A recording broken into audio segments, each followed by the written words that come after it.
fix DC lapangan dari pinjol Dana Rupiah sekarang sudah ada. Teman-teman yang memiliki gagal bayar di sebuah aplikasi pinjol Dana Rupiah, tolong perhatikan ini baik-baik, karena akan gue berikan informasi tentang seputar DC lapangan dari pinjol Dana Rupiah, dan ini informasinya valid banget.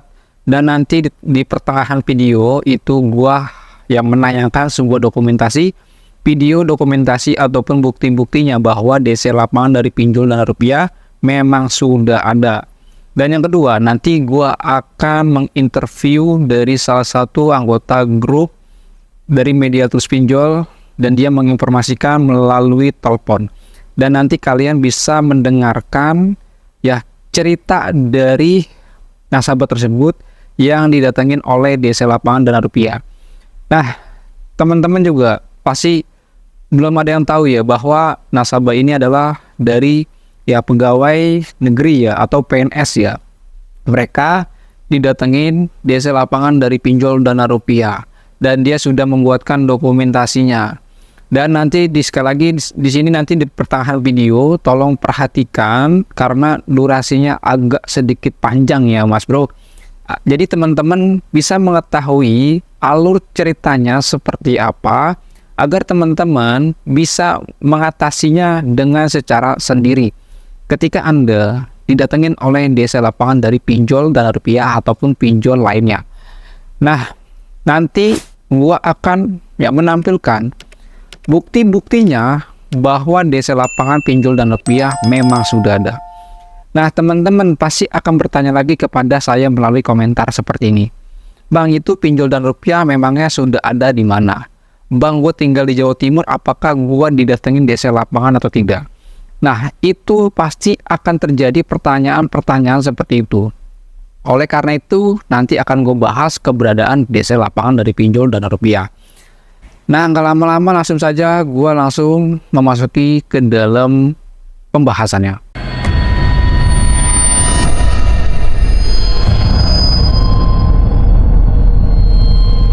Assalamualaikum warahmatullahi wabarakatuh. Kita berjumpa kembali lagi di channel YouTube Tools Pinjol. Video ini akan membahas seputar DC lapangan dari pinjol Dana Rupiah ataupun DC lapangan pinjol Dana Rupiah. Nah, di sini ada informasi lagi terupdate, terbaru, dan informasinya benar-benar valid banget. Karena nanti akan gue berikan dokumentasinya bahwa DC lapangan dari pinjol Dana Rupiah memang sudah ada. Dan yang lebih mengejutkannya lagi bahwa nasabah yang didatengin oleh DC Dana Rupiah itu adalah seorang pegawai negeri atau PNS. Nah, gue juga kaget juga ya, seorang PNS aja masih kena didatengin DC lapangan dari pinjol Dana Rupiah. Dia memang sudah lama sekali konsultasi masalah pinjaman online kepada admin dari Tools Pinjol. Mereka selalu berkomunikasi dengan gua untuk memberikan informasi-informasi seputar pinjaman online.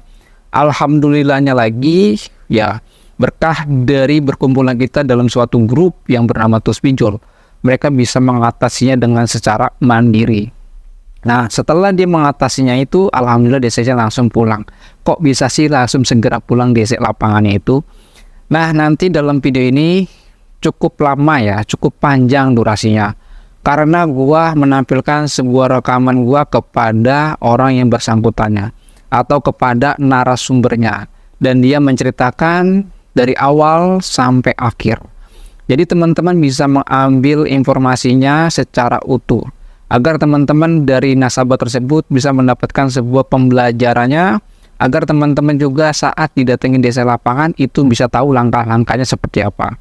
Agar teman-teman lagi setelah menonton video tentang DC lapangan Dana Rupiah, Anda sudah tidak takut lagi. Oke, nggak lama-lama di sini gue langsung saja memasuki ke dalam sebuah videonya, rekaman gue kepada si nasabahnya ini. Ya, tolong kalian dengarkan ini. Gue akan tampilkan 1, 2, 3, go fly. Dana Rupiah. Iya. Iya, kenapa yang Dana Rupiah? Iya, yang aku cerita itu dia kan aku udah setahun setengah ya, pokoknya 2022 April lah kalau nggak salah, sampai 2023 kemarin ya kamu sempat cerita itu. dia datang tapi nggak bawa kelengkapan itunya, dokumen kayak gitu. Pas aku tanya juga dia cuek aja, nggak ini. Terus dia kekeh yang aku harus bayar, kata aku bilang bayar apa, nggak ada duit, aku gituin aja ya sama dia. Emang awal Terus gimana sih? Datang, pas dia datang katanya dia nunggu di pos satpam sejam. Nah si satpam bilangnya kan aku lagi istirahat. Jam berapa itu? Aku lagi istirahat, terus dia nungguin. Pas udah gitu dia nanya ke temen aku yang baru masuk. Di pos satpam dia nunggu, tapi nanya ke temen aku ada katanya gitu. Terus dibilangin, oh ada katanya, masuk aja. Langsung disuruh masuk, dikasih tahulah ruangannya, yang dibilang itu ruangannya nanti dari lobi resepsionis langsung belok kiri. Posisi kan memang lagi istirahat, cuman aku nggak istirahat. Nggak ditanya, ya nggak ditanya dari siapa, dari mana, ketemu siapa gitu ya, ada urusan apa gitu? Enggak. Dia cuman bilangnya mau ke gitu aja, jadi nggak ditanya detail sama satpamnya. Terus sama teman aku yang so tahu itu, dibilangin oh iya nanti di lobi belok kiri aja. Nah dia jam berapa itu? Cengok. Hah? Jam berapa?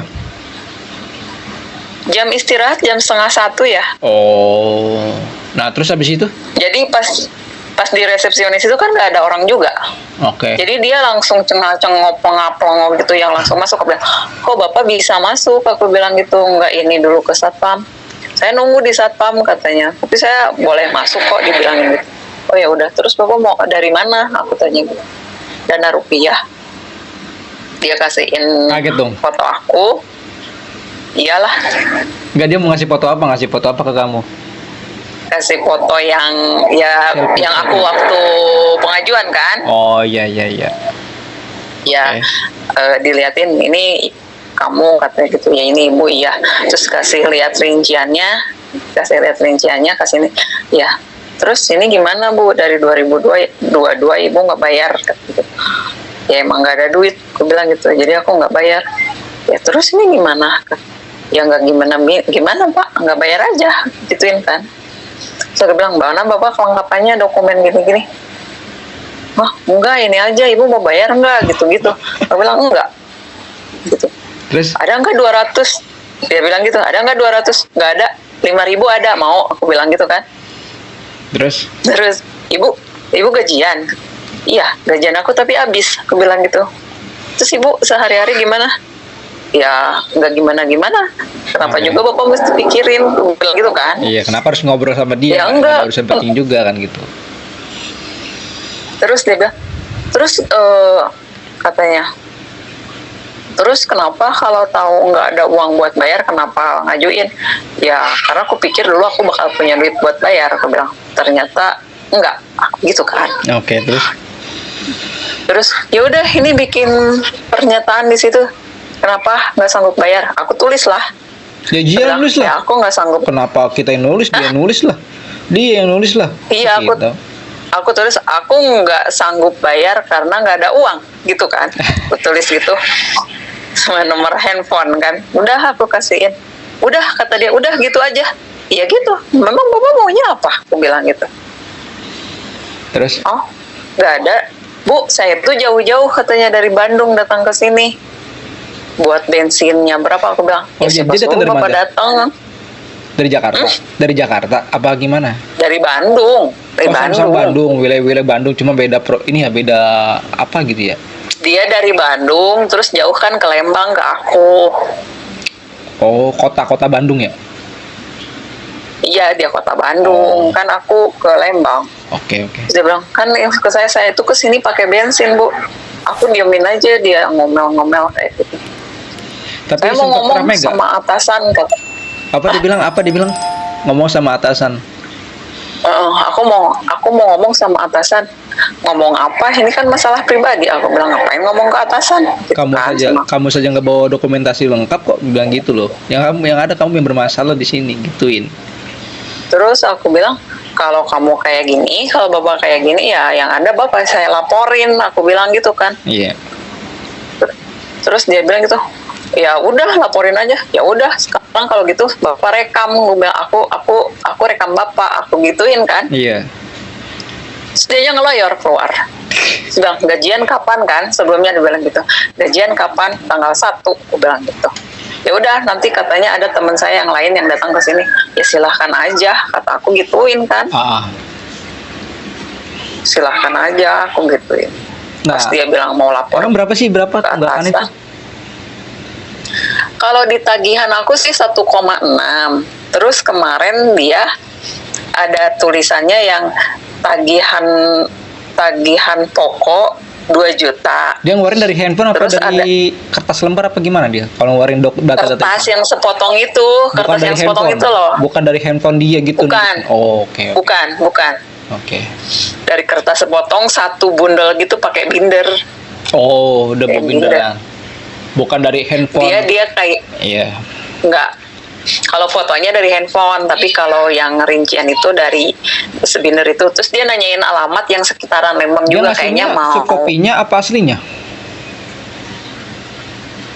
Asli print, tapi kayak burem gitu, tapi kayak memang ada tulisan dana rupiahnya, tapi nggak ada alamatnya gitu loh. Oke. Jadi cuman logo dana rupiah doang. Oke. Nggak detail ya? Kenapa kamu nggak foto Enggak. itu? Kenapa kamu nggak foto? Aku foto. Oh, kirimin aku nanti ya? foto. Kirimin ya? Ih, Nanti perasaan udah dikirim deh. masa belum lah. Orang terakhir kamu telepon aku, Kak, aku ada info tentang dana rupiah nih, terus nggak lama matikan telepon kamu. Selepas itu nggak ada komunikasi lagi.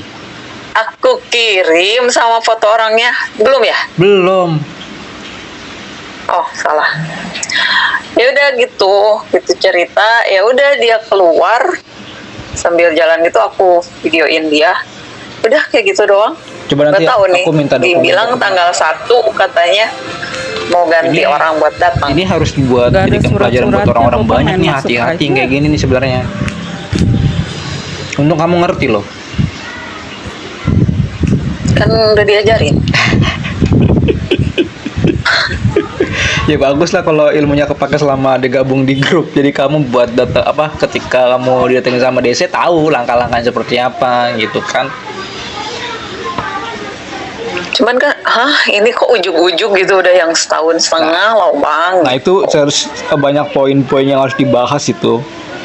Dari hasil tadi kamu ngasih info, nanti aku bahas deh itu ya tentang dana rupiah datang. Jadi poinnya tuh adalah satu, ya aku sih baru asumsi aku aja nih ya, dari kejadian kayak gitu itu bisa kemungkinan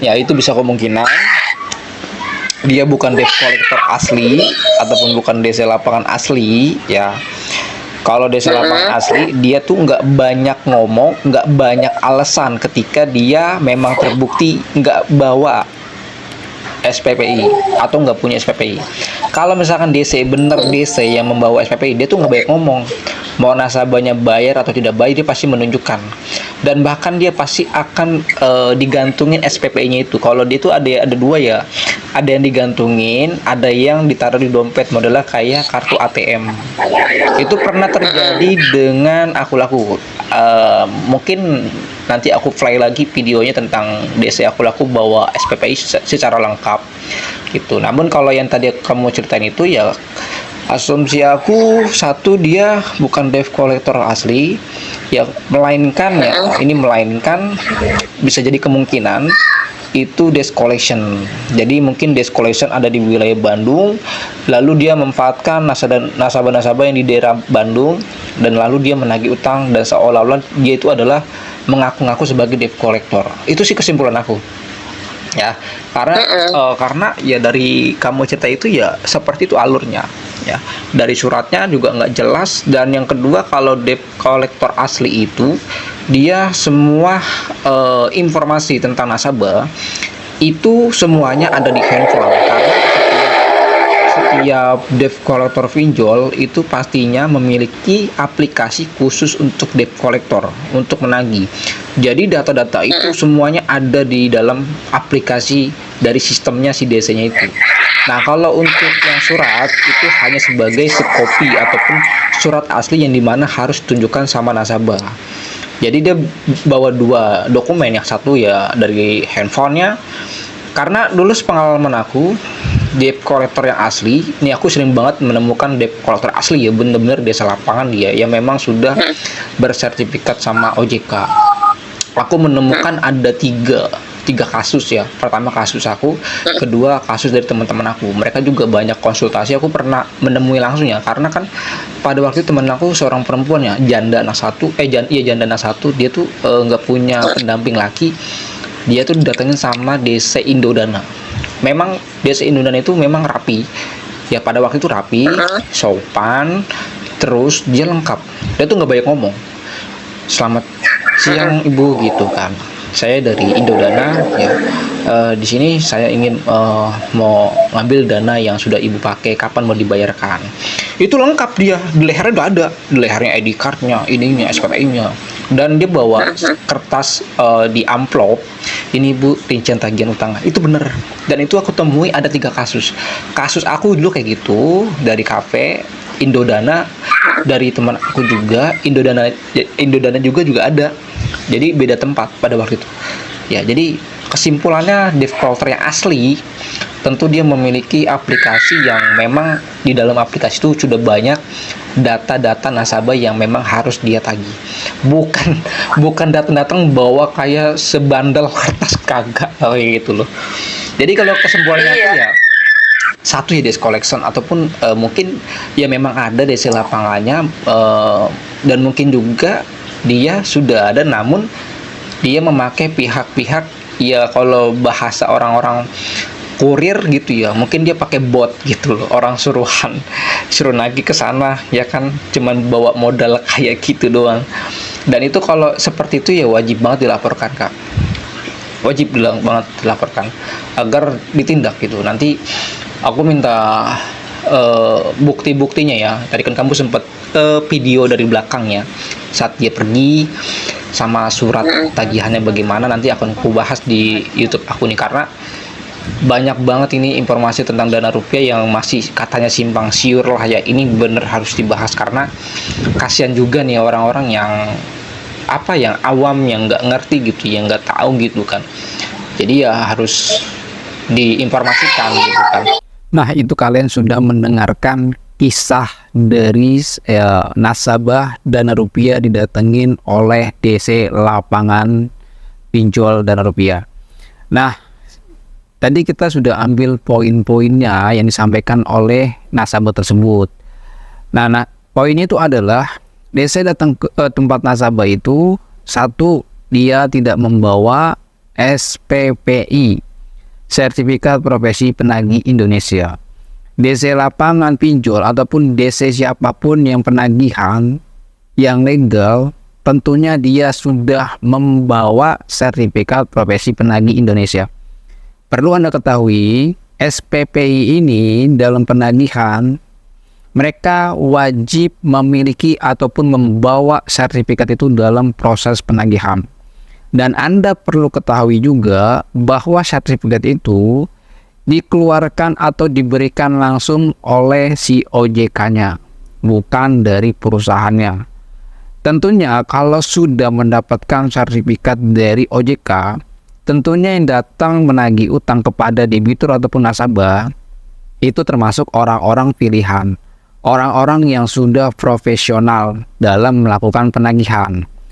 Dan yang kedua, terlihat dari kop suratnya yang tadi sudah disampaikan, yang kalian tadi sudah lihat, bahwa itu adalah sebuah kopian. Dan yang ketiga adalah mereka itu tidak menggunakan data-data lengkap kepada nasabahnya. Data-data lengkap dari si nasabah ini mereka enggak bawa. Mereka datang dengan begitu aja, dengan selembar surat aja. Ini tidak diperbolehkan. Teman-teman kalau misalkan didatengin DC lapangan pinjol yang tidak membawa ID card ataupun SPPI-nya, rekam, videokan, dan adukan.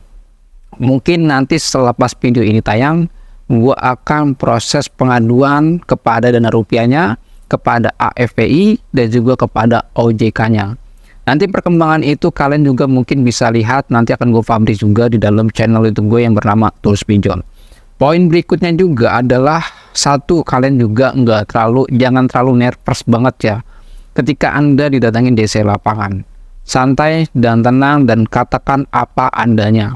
Anda nggak ada uang, ya udah katakan saja memang nggak ada uang. Anda belum ada uang, silakan katakan saja memang belum ada uang. Dana Anda belum cukup, silakan katakan dana Anda belum cukup. Namun Anda perlu ketahui, jangan pernah mencicil pembayaran kepada desa lapangan. Jangan pernah melakukan pembayaran kepada desa lapangan. Anda kalau mau bayar, wajib membayarnya melalui aplikasi ataupun bisa bernegosiasi kepada pusat dari DC, pusat dari pinjol tersebut, agar tidak ada merugikan satu sama lain. Karena sering banget terjadi yang gue temukan, dan bahkan informasinya itu gue sudah upload di dalam YouTube gue. Ada seorang nasabah melakukan pembayaran pokok kepada desa lapangannya, namun uangnya dibawa kabur, tidak dilaporkan kepada pinjolnya. Makanya kasus-kasus seperti itu buat teman-teman yang belum merasakan, hindarkan. Karena kalau sudah seperti itu ya kalian untuk mengurusinya, kasusnya itu ribet, sulit, dan panjang, membutuhkan waktu yang sangat panjang. Tidak mudah mas bro. Jadi teman-teman, sebelum hujan sedia payung, itu jauh lebih aman. Nah teman-teman juga, sekali lagi gue ingatkan, gak usah takut didatengin desa lapangan dari pinjol manapun, Dana Rupiah ataupun manapun, kalian gak usah takut. Ya, gak usah takut. Mereka mendatangi Anda tentu hanya untuk memberitahu ataupun memberi notifikasi kepada teman-teman bahwa Anda memiliki tunggakan yang perlu Anda bayarkan. Anda meminjam, maka Anda siap-siap aja ditagih. Tapi teman-teman, semua itu ada solusinya dan tipsnya. Satu pesan gue adalah, jangan takut, jangan kaku, jangan nervous, santai, relax. Kalau teman-teman sudah mengerti dalam dunia perpinjolan, tentu Anda tidak lagi namanya takut. Tentu Anda sudah tidak lagi namanya kaku berhadapan dengan desa lapangan. Di dalam grup Tools Pinjol itu selalu gue bimbing dan selalu gue didik bagi para member yang sudah bergabung di dalam grup WA. Itu gue bimbing sampai benar-benar ngerti, sampai benar-benar paham, sampai benar-benar kuat. Kenapa? Agar anggota grup gue itu orang-orangnya bisa mengatasi masalah pinjolan dengan cara mandiri, ataupun bisa paham lagi, ataupun sudah tidak lagi takut yang namanya dikejar DC pinjol. DC pinjol dengan leasing sangatlah berbeda. DC pinjol itu nggak seberapa angkernya ketimbang Anda berurusan dengan leasing. Makanya teman-teman, kalau berurusan dengan pinjol, berurusan dengan desa lapangan dari pinjol, itu masih receh bro, ketimbang Anda berurusan dengan DC-DC dari leasing. Ini yang sangat meresahkan mas bro. Nah buat teman-teman, ya sekali lagi, informasi ini ya tolong dibagikan, di-share, karena banyak sekali poin-poin yang tadi sudah diberikan. Share sebanyak-banyaknya, dan teman-teman juga memiliki komentar, pertanyaan seputar pinjaman online desa lapangan, silakan saja ketikkan di dalam komentar. Komentar Anda kalau menarik, kalau bagus, akan gua jawab melalui video ini. Nah, sekali lagi di sini teman-teman akan bertanya lagi kepada saya, dan kamu pasti bertanyanya seperti ini, Bang, desa lapangan dari pinjol Dana Rupiah itu sudah ada di wilayah mana saja? Nah, di sini akan gue berikan informasinya sesuai dengan fakta, sesuai dengan kenyataan, sesuai dengan ada informasinya. Yang pertama, desa lapangan dari pinjol Dana Rupiah yang gue baru temukan ada 3 informasi yang sudah gue dapat dokumentasinya. Namun yang gue publik ini adalah informasi yang gue berikan hanya 1 sampel saja. Nah, 3 informasi ini adalah satu dari Jabodetabek, kebanyakan di Tangerang juga. Dan yang kedua ini yang gue temukan di wilayah Bandung dan juga di Bogor. Nah, teman-teman, kalau misalkan memiliki Dana Rupiah, pinjol Dana Rupiah, gak usah takut bahwa desa lapangan dari pinjol Dana Rupiah itu belum menyeluruh, belum merata, ataupun belum benar rajin desanya untuk menagih. Dia masih kategori random. Ada yang satu wilayah dengan nasabah ini, tapi nasabah ini tidak didatengin. Jadi seperti itu mas bro. Ya, sekali lagi, kalau Anda takut dengan DC, takut didatengin, tentu hidup Anda makin hancur dan makin rusak. Karena pola pikir Anda terganggu, pikiran Anda terganggu, hati Anda terganggu, kehidupan Anda terganggu. Karena apa? Anda belum memegang ilmu dari gagal bayar. Bang, gagal bayar itu apa sih? Bang, gagal bayar itu apa sih? Ya, kesimpulannya begini bro. Gagal bayar ataupun gagal bayar adalah nggak bayar pinjol. Udah gitu aja. Ya, jadi banyak sekali ya istilah-istilah dalam dunia pinjol. Nah, gagal bayar ataupun gagal bayar, nggak usah bayar. Ya, nggak bayar. Begitu ya Mas Bro. Mungkin itu saja informasinya. Assalamualaikum warahmatullahi wabarakatuh. Salam Garbe, tetap semangat, dan teman-teman terima kasih banget sudah memberikan informasinya kepada admin dari Tes Pinjol. Terima kasih juga sudah memberikan curhatannya. Curhatan ini bisa bermanfaat sekali bagi teman-teman yang sudah menonton, karena ini adalah informasi yang sangat penting, yang beredukasi dan memiliki nilai-nilai positif bagi para penonton yang ada di channel YouTube Tes Pinjol ini. Bye-bye.